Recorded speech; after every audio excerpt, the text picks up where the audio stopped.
ఖురాన్లోని సూరతు నాస్ సూర number 114 ఆయత number 1, 2, 3ను మనం పరిశీలిస్తే కుల్ అఊదు B రబ్బిన్ నాస్ మలికిన్ నాస్ ఇలాహిన్ నాస్.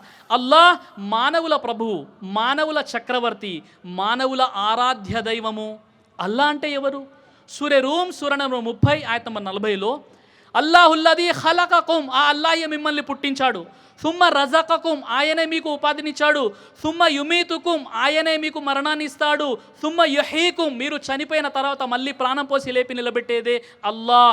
హల్ మిన్ షురకాఇకుం మన్ యఫ్అలు మిన్ జాలిక మిన్ shy సుబ్హానహు వ తఆలా అమ్మా యుష్రికూన్. మీరు ఎవరినైతే దేవుడిగా భావిస్తున్నారో వారెవరైనా ఈ పనులు చేసేవారు ఉన్నారా? వారు చేసే బహుదైవోపాసనకు అల్లాహ్ అతీతుడు మరియు పరిశుద్ధుడు.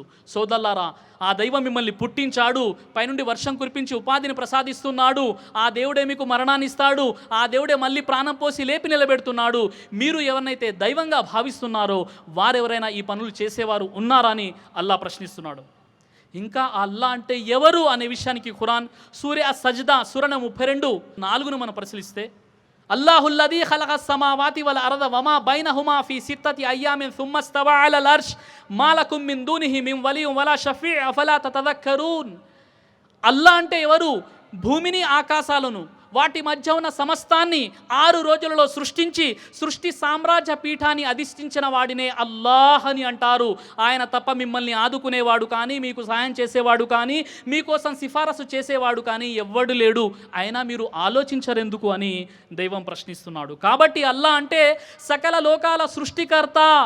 ఈరోజు అల్లాహ్ అంటే మా దేవుడు అని ముస్లిములు భ్రమపడుతున్నారు. అల్లాహ్ అంటే ముస్లింల దేవుడు అని హిందువులు అపోహలో ఉన్నారు. అల్లాహ్ అంటే మనందరి సృష్టికర్త అయినటువంటి దైవం.